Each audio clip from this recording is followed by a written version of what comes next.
Me friends and ఫ్యామిలీతో సరదాగా బయటకు వెళ్ళటానికి కారు లేదా అయితే వెంటనే ఈ నెంబర్కి కాల్ చేయండి.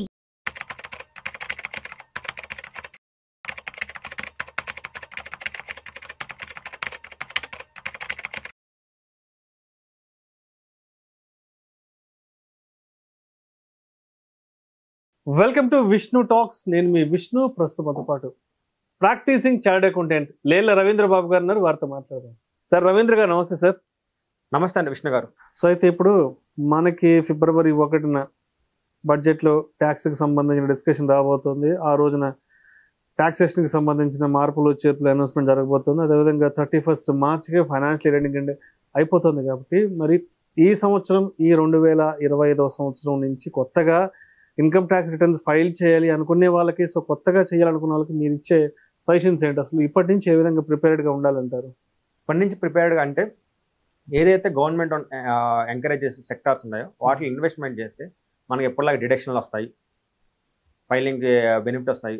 ఏ ఇన్కమ్ మీ ఇన్కమ్ 2.5 lakhs or 3 lakhs దాటితే మీరు కంపల్సరీగా రిటర్న్ ఫైల్ చేసుకుంటే మీకు వైట్ మనీ వచ్చింది.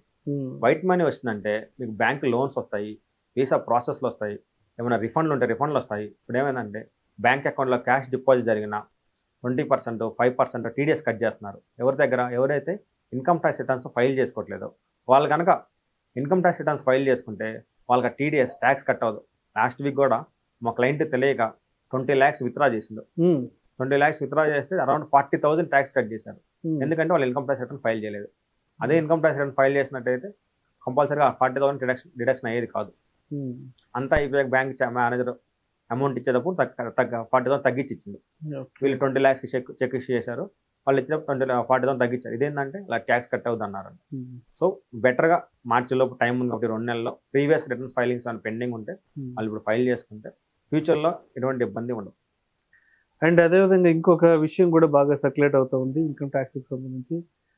మన సేవింగ్స్ బ్యాంక్ అకౌంట్లో కనుక 10 లక్షలు కనుక డిపాజిట్ జరిగితే 60% వరకు ట్యాక్సేషన్ కట్ అవుతుందంటూ కూడా ఒక ఆర్టికల్ బాగా వైరల్ అవుతుంది.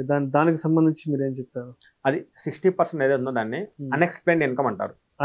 Unexplained income. Okay, unexplained income. So మన సేవింగ్స్ అకౌంట్లో 10 లక్షల కన్నా ఎక్కువ డిపాజిట్ అయినా క్యాష్ డిపాజిట్ అంటే ఎక్కడి నుంచో నీకు క్యాష్ ప్రొక్యూర్ అయింది, ఆ ప్రొక్యూర్ అయిన క్యాష్ వచ్చింది అకౌంట్లో క్యాష్ డిపాజిట్ చేస్తున్నావు. సో ఎలా ఉండదంటే గవర్నమెంట్ డైరెక్ట్గా 60% వేయదు. ఫస్ట్ ఏం చేసిందంటే ఈ పీపుల్కి ఇన్ఫర్మేషన్ పాస్ ఆన్ చేస్తుంది. ఇలాగా నీ పాన్కి హై వాల్యూ ట్రాన్సాక్షన్స్ ఎఫెక్ట్ అయి ఉన్నాయి, హై వాల్యూ ట్రాన్సాక్షన్స్ రిఫ్లెక్ట్ అవుతున్నాయి. నువ్వు ఈ ట్రాన్సాక్షన్ యొక్క ఎక్స్ప్లెనేషన్ ఇవ్వమంటుంది. ఈ 10 lakhs డిపాజిట్ చేసావు, నీకు ఈ డబ్బులు ఎక్కడి నుంచి వచ్చాయి, దీని కరెస్పాండింగ్ ఎక్స్ప్లెనేషన్ ఇవ్వమని ఒక 3 సార్లు నోటీసులు పంపించింది. ఓకే, 3 రిమైండర్లు చేసింది. నాట్ ఓన్లీ సేవింగ్స్ అకౌంట్లో cash deposits, even fixed deposits ఏమైనా చేసినా, ఏదైనా ప్రాపర్టీ కొన్నా, ఇలాగ ఏమైనా high value transactions government notify చేస్తే వాటి గురించి గవర్నమెంట్ ఫస్ట్ ఎక్స్ప్లెనేషన్ అనేది.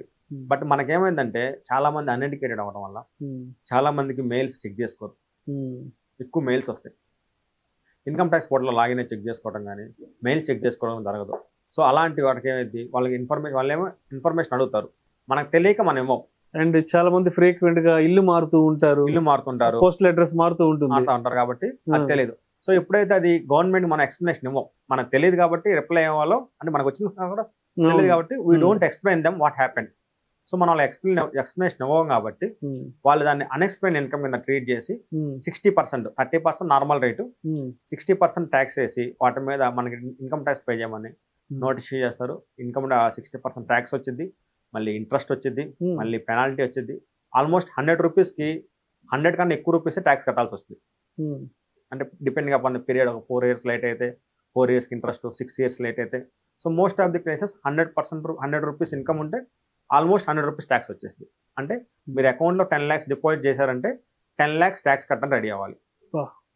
సో మీరు దాన్ని ప్రాపర్గా ప్లాన్ చేసుకొని ఎప్పుడైతే మీకు ఏమైనా డబ్బులు వచ్చినాయి అంటే ఎలా వచ్చినాయి, అది మీరు గవర్నమెంట్కి ఇన్ఫర్మేషన్ పాస్ చేసి కమ్యూనికేషన్ వచ్చిన వాటి రిప్లై ఇచ్చారంటే ఇంత దూరం అది వెళ్ళదు.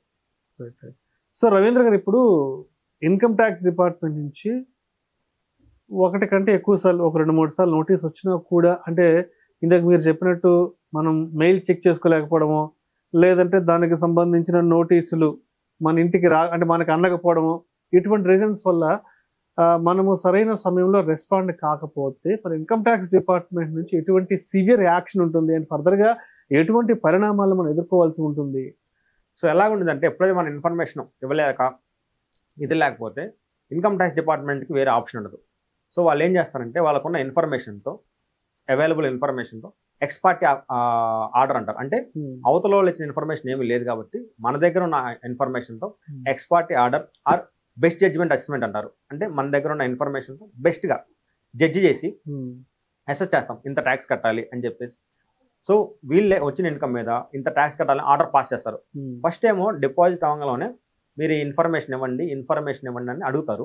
వాళ్ళు ఇన్ఫర్మేషన్ ఇవ్వకపోతే వీళ్ళ దగ్గర ఉన్న ఇన్ఫర్మేషన్తో అసెస్మెంట్ కంప్లీట్ చేసి మీరు ఇంత ట్యాక్స్ కట్టాలి అని చెప్పేసి అసెస్మెంట్ ఆర్డర్ పాస్ చేస్తారు.